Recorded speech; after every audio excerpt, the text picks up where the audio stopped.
Hi guys, this is going to be a really small chapter, hydrogen. Nevertheless, every other year or so, neatly ஒரு question வரும். It's very simple for the most part. 90% of hydrogen நீங்கள் ரிவைஸே பண்ண வேண்டாம், அந்த மாதிரி தான் இருக்கும், ஒரு வாட்டி பார்த்தாலே போதுன்ற மாதிரி. But there are some memory questions that you want to remember. Let's go into the lecture.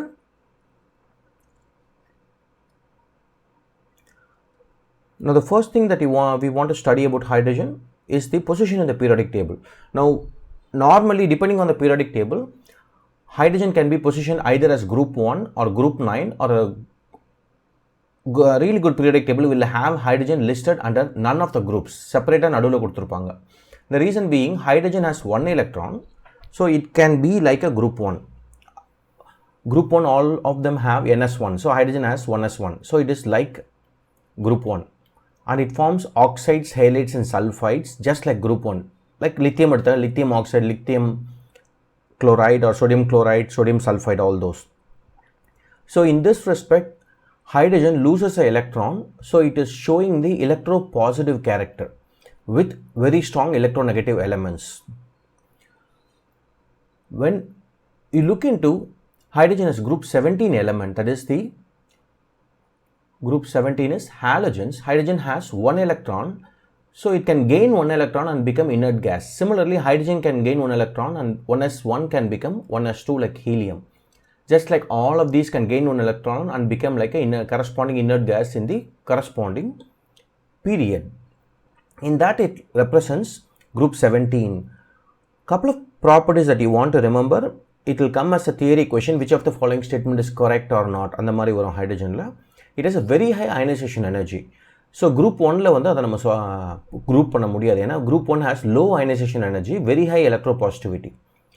So it is electropositive but not very much. It has very high ionization energy. Fluorine is 1680, whereas hydrogen is 1312, so pretty close to each other. So it is, you can also say it as electronegative element when you're comparing it to group 17.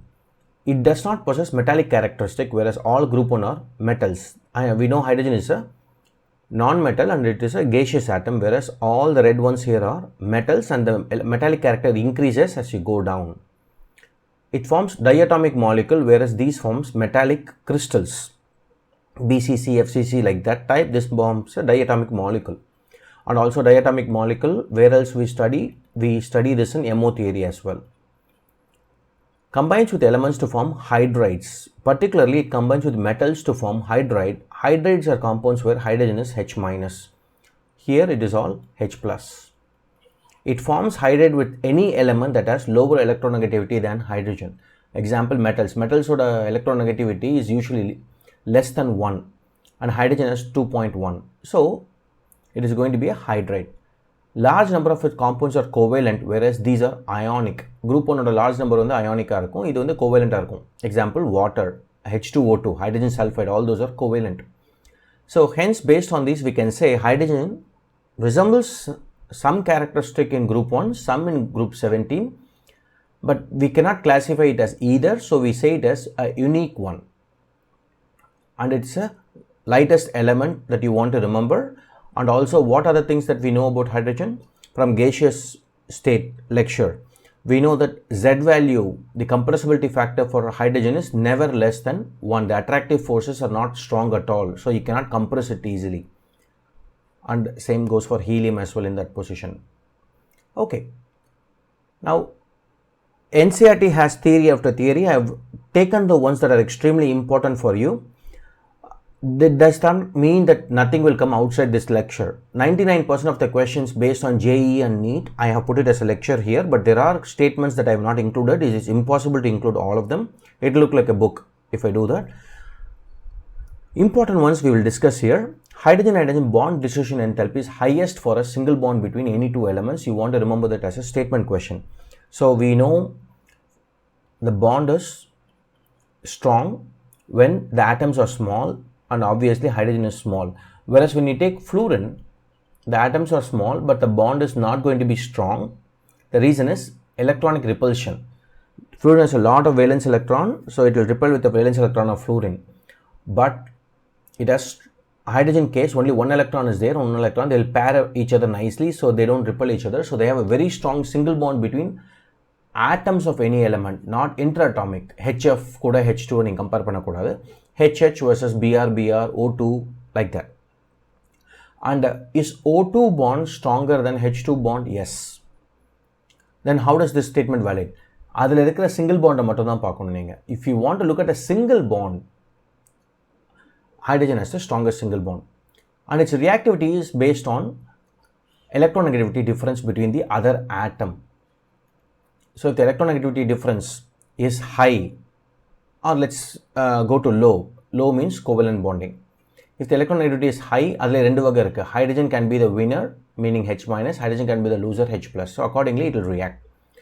Acidic hydrogen concept you want to remember.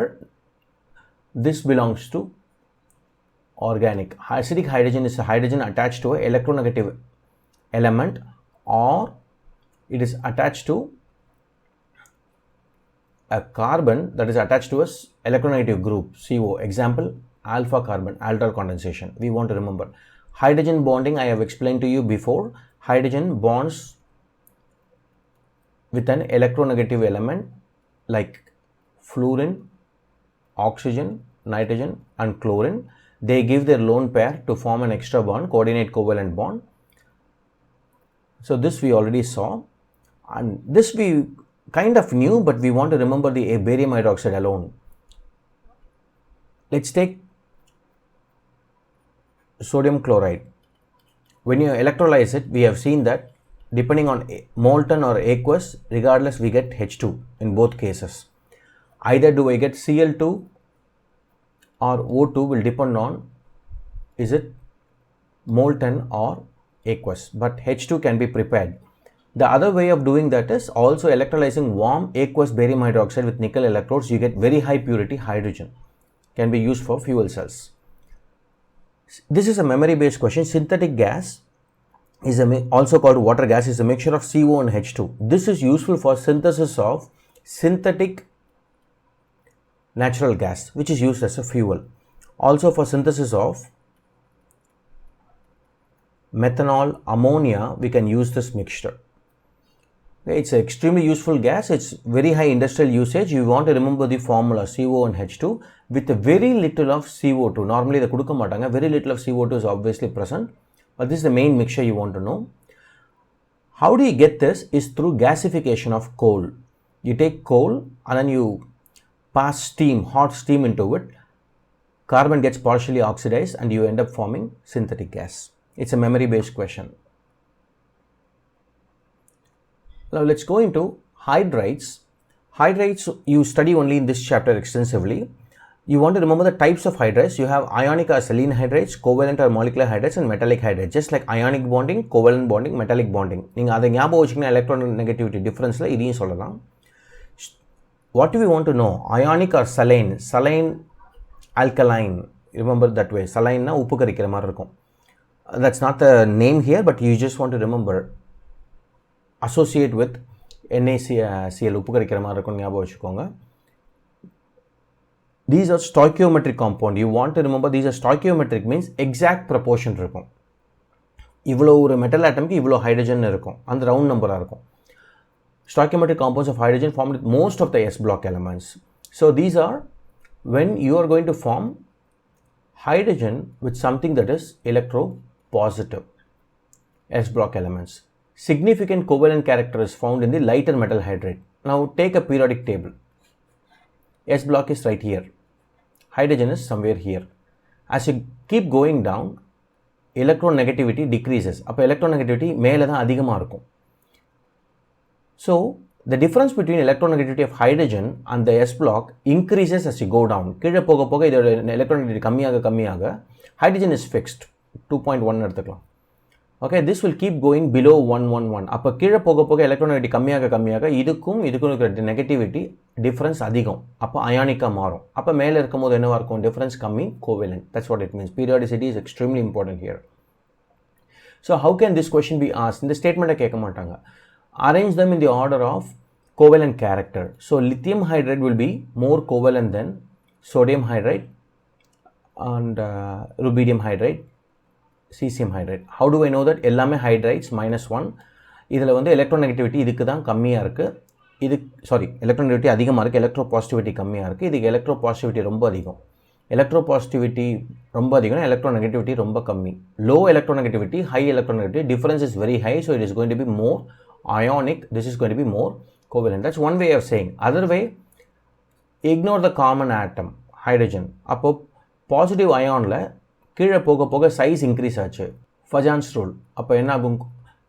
when the size becomes bigger and bigger for an anion, it is more covalent. For a cation, you want the size to be smaller. So lithium is more covalent as an hydride than cesium hydride. Beryllium and MgH2 are polymeric in nature. We will see that these are actually polymeric in nature because they are extremely covalent. We will see that in S block. Covalent are molecular hydride. So here electronegativity difference is a little high. Here electronegativity difference is not that great with p block elements. Now imagine hydrogen has group 17 element. அப்போ p block இருக்கிற bonding என்னவா இருக்கும்? We saw that it is covalent. S block க்கும் p block க்கும் இருக்கிறது ionic. Between S block and S block or D block and D block, it is metallic. Okay, we can remember the same way here. Here we are talking about covalent and molecular hydride. Hydrogen forms covalent compound with most of the p block element, not all of them. Some of them are a little bit ionic. There are three types that you want to remember: electron deficient, electron precise, electron rich. இது எதுக்கு அனலகஸாக இருக்கும்னா செமிகண்டக்டருக்கு ஏற்ற மாதிரி n type p type மாதிரியே தான் இதுவும். Electron அதிகமாக இருக்கா கம்மியாக இருக்கான்னு. இப்போ டைபோரேன் எடுத்தால் it's a dimer of BH3. Now BH3ல வந்து 3 பாண்ட் இருக்குது, அப்போ 6 எலக்ட்ரான்ஸ் இருக்குது. Electron deficient. So the electron deficient ones are to the left of carbon, just like here n type p type. Okay, carbon has 4 bonds, perfectly fine. Electron precise, extremely precise. Electron rich is something where they have octet, but they have those electrons not for bonding, they have them as lone pair. So these are electron rich. Electron rich na the electron கொடுக்க முடியும். So Lewis basis, இதுக்கு electron வேணும், Lewis acid. Metallic or non-stoichiometric. This you want to remember, non-stoichiometric. It is stoichiometric.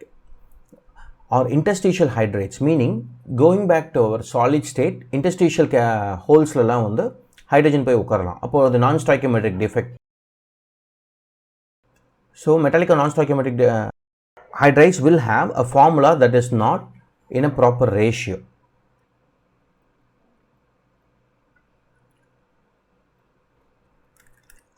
Next we'll move into water. We know a lot of things about water already. We don't need to go in detail. Couple of things we want to know. You want to remember the shape of water, which we already know from chemical bonding, not a problem. Now gas phase la water oda angle solid phase la water oda angle கொடுத்திருக்காங்க. You want to remember that in solid phase it is exactly as expected for a perfect tetrahedral, whereas in gas phase it is less. You don't have to remember the numbers, but it's very simple to remember based on your chemical bonding. I have 2 lone pairs, so obviously they will push the bond pairs together because lone pair repulsion kammi ஆகணும். So it is less than expected. That is very simple. And also what we know is it will form a delta minus and delta plus. We don't have to go through this here in detail. We have seen this before. Because of this will have a net dipole moment. The vectors will add up and you will have a dipole moment this way. This is very simple. When you go to ice at atmospheric pressure, it has a hexagonal structure at very low temperature, cubic. It is memory based. HCP, CCP. Both of them have the same packing fraction. We also know this from solid state. What you want to know, in solid state, water forms hydrogen bonding and it forms 2 hydrogen bonding, and these are hydrogen bonds. Water la 2 lone pair irukku. Okay. Now, these are the hydrogen bonds for this oxygen. These are the hydrogen bonds for this oxygen. Okay, let's not worry about this one.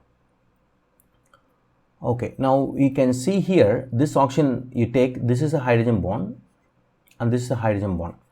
Now look at this oxygen, it has formed. Normally water has 2 covalent bonds with 2 hydrogen and 2 lone pair. In water as solid state, the 2 covalent bonds is present, 2 lone pair is used for 2 hydrogen bonds, so you also form 2 coordinate covalent bond. Once you form coordinate covalent bond, I said it so many times, they are extremely similar to covalent bonds, you cannot differentiate. So this water molecule in solid state has 4 covalent bonds. அப்போ இங்கே lone pair bond pair இருக்கனால bond angle எதிர்பார்த்ததோட டிஃப்ரெண்ட்டாக இருக்கும்.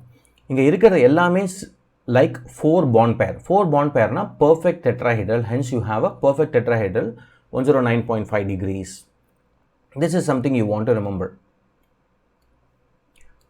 Right. Okay, chemical properties, physical properties of water you already know. We know that this is amphoteric. Water can give H plus and OH minus. We can say it this way, or water can give its lone pair. So it is a Lewis base. It can undergo redox reactions. We already know this one as well. Example, electrolysis of water. So we know this. We want to remember these properties from other chapters. What's new here is hardness of water. A soft water is something that is free from soluble salts of calcium and magnesium. Calcium magnesium salts will come because water goes underground. And they go underground. What we call them, where water body is there. But water drill panningana, water comes out of the earth. That is called aquifer. Anga da water level irukum. That water goes into the limestones and gypsums present in the earth's crust and accumulates calcium and magnesium salts. If it accumulates, it becomes what is called a hard water. It has high mineral content, hard water. It has certain beneficial properties for humans because of it brings salt in that, but not enough to compensate for the negative aspects of it. Now, in hard water, what are the types of salts you can see? You want to remember these 4: carbonate, bicarbonate, chloride and sulfate if you want to remember. Is this the only one? No, there is all other types of anions and also different types of cations, but these are the major ones. Calcium and magnesium will exist in these 4 forms. Depending on what you have, you can separate the hardness into 2 types: temporary hardness and permanent hardness. Temporary hardness is due to presence of calcium and magnesium, no doubt, but bicarbonates are easier to remove. All you do is remove by boiling. When you boil, the temporary hardness goes away. Also, you can do Clark's method. You don't need to know the entire method. You want to know, we add lime, calcium hydroxide. இப்போ calcium and magnesium bicarbonate இருக்கு, அதுக்கு நீங்கள் calcium hydroxide add பண்ணுறீங்க. Bicarbonates are HCO3 minus, weak acid. Will react with the base to give salt. The salt is calcium carbonate, precipitates out. So precipitate addition மேல இருக்கிற water is free of bicarbonate. So temporary, you want to remember this statement. It has come many times, particularly JEE, rarely in NEET, but still you want to remember, questions repeat ஆகலாம். Temporary hardness can be removed by boiling. தண்ணியை சுட வச்சா you can remove the temporary hardness. Alright, now that I know what is temporary hardness, let's go into permanent hardness. Permanent hardness is basically determined by the concentration of multivalent cations in water. Multivalent means more than positive 1. Sodium, potassium, anything that is plus 2. Most commonly calcium and magnesium. Commonly what we deal with in pretty much most places in the earth and also in our NCERT syllabus is presence of chlorides and sulfates. Previous slide la enna parthom? Hardness is because of carbonate, bicarbonate, chloride and sulfate. Carbonate and bicarbonate precipitate panna mudiyum. So we can heat it and separate it. Good. Chloride and sulfate precipitate panna mudiyadu. They are soluble and these are the ones that cause permanent hardness. They do not precipitate as temperature increases. Permanent hardness cannot be removed by boiling. This has to do with KSP. They cannot be removed by boiling means then what do I do? Treatment with the washing soda, sodium carbonate converts to their carbonate. So let's say you have calcium chloride plus washing soda will give you calcium carbonate which will precipitate out. It's a lot easier. This has been traditionally used by launderers.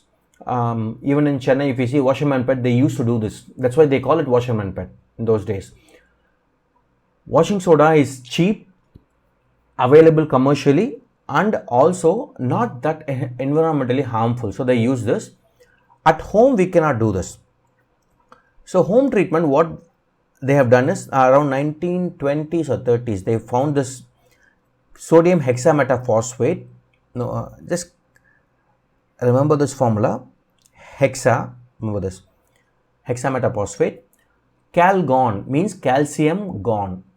Portmanteau means where the word comes from. Calgon, calcium gone. Adding this, you can remove the calcium out. This can be done in home also, in water tanks.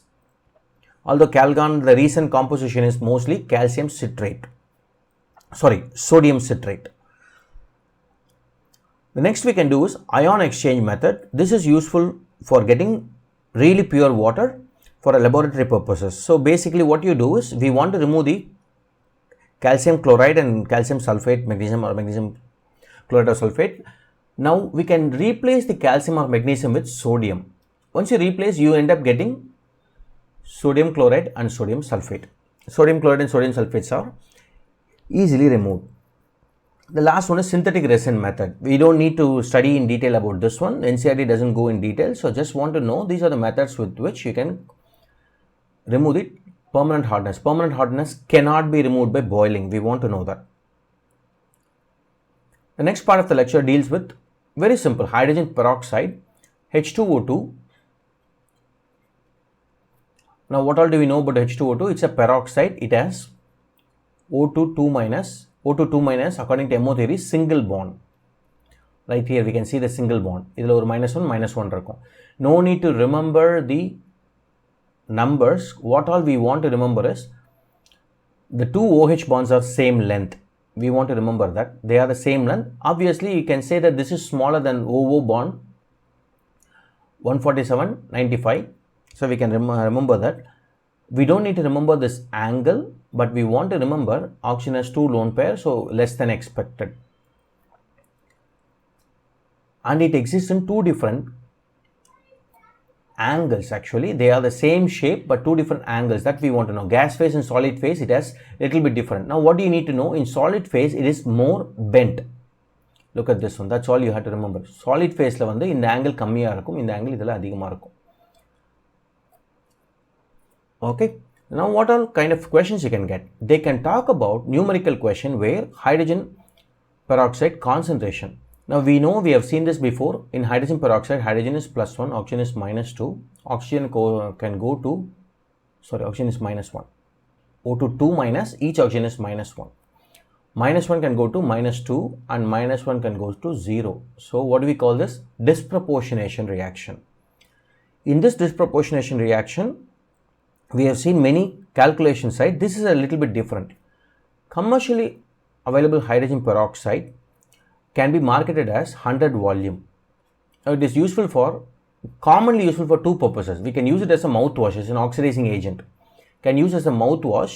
It oxidizes the bacteria and all the plaque out of the mouth. So that's one use. Second is, it is useful as a bleach. Bleach, if you use normal bleach, what will happen is, it will remove the color of your clothes. White color clothes clean பண்ணனும்னா bleach போடலாம். Colorful clothes clean பண்ணனும்னா normal bleach போட்டா color போய்டும். You can use hydrogen peroxide. You put hydrogen peroxide, the color of your clothes become vibrant, like not as good but very close to when you bought it. You want to remember this statement. A 30% solution. So we have seen before weight by weight, weight by volume, all those. Weight by weight inga eduthingana 30% is 30 grams in 100 gram solution is equal to 100 volume. What it means is, 1 ml of this solution, 30% solution, 1 ml எடுத்தீங்கன்னா இந்த reaction through 100 mils O2 தரும். Understand, O2 ஓட 100 mils அப்படின்னா நம்ம moles calculate பண்ணலாம். STP இருந்தா all those questions can come, but straightforward இந்த question இப்படியே வரும் உங்களுக்கு. You know this relation, they can give you different strength, different percentage, ask you the volume, or they can give you 20 volume, ask you the percentage, vice versa you can do. A 10 volume solution, 100 volume is 30%, 10 volume is 3%. This is the one that is available in pharmacies. Now redox reactions we have seen before. H2O2, based on this reaction, it can behave as a OA and RA, oxidizing agent and reducing agent. Now what you want to remember, when it behaves as an RA, it gets, reducing agent means it gets oxidized. No issues. Minus O minus 1 becomes O0, or we can say O2 2 minus becomes O2. Oxidation, so reducing agent, not a problem. Acidic or basic medium, you don't have to worry. But when you take the oxidizing agent component of H2O2, when it gets reduced, O2 2 minus can get reduced to H2O in acidic medium, basic medium, obviously basic, so OH minus. You have to remember this also.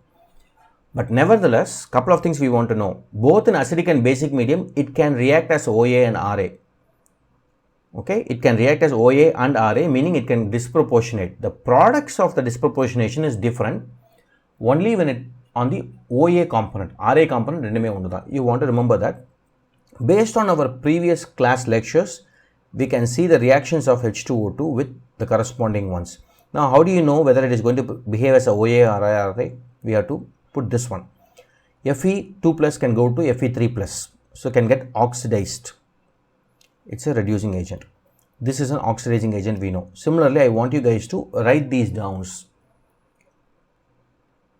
Alright, let's look into a couple of JEE questions. NEET questions I have already sent you guys. Those are much rather easier. JEE questions and only the recent ones. Chemical nature of hydrogen peroxide is, it's an oxidizing and reducing agent in both acidic and basic medium. We just saw this. So obviously these are wrong. See how they word the questions. Hence I wanted to show you this. The hardness of a water sample containing 10 power minus 3 molar calcium sulfate in terms equivalence of calcium carbonate. Now term equivalence of calcium carbonate na, ஒரு சொல்யூஷனில் இருக்கிற ஹார்ட்னஸை calcium கார்பனேட்டோட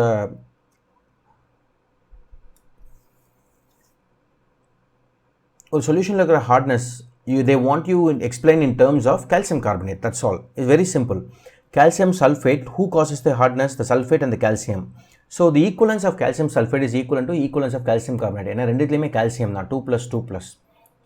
So 10 power minus 3 molar calcium sulfate will create a hardness equal to 10 power minus 3 molar calcium carbonate. That is 10 power minus 3 molar calcium 2 plus, or calcium carbonate or calcium 2 plus. Now how many grams of calcium carbonate is this?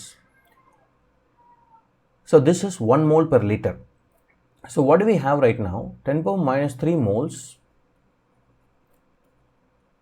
calcium carbonate in 1 liter of the solution. How many grams of calcium carbonate is present? We know 1 mole of calcium carbonate is 100 grams. So many moles is 100 times 10 power minus 3 grams. That is nothing but 0.1 gram in 1 liter or 1000 mils. So gram and millu equal. Okay, so I converted this to milliliters. 1 gram is roughly 1 mils for water. So 1000 mils la 1.1 gram irukku. Appa million mils la evlo irukum? Why do I do million mils? Because they want parts per million. Million mils la times 100 will give you 100 grams. So it is 100 parts per million. Now what if the same question is asked for MgSO4? MgSO4 is equivalent to calcium carbonate. ஏன்னா ரெண்டுமே plus 2 charge தான். Both of them are same. So the answer is exactly same. 10 power minus 3 molar MgSO4 is equivalent to 10 power minus 3 molar calcium carbonate hardness. Hope this was clear. Now moving on to the last pattern. The strength of 11.2 volume solution of H2O2 is.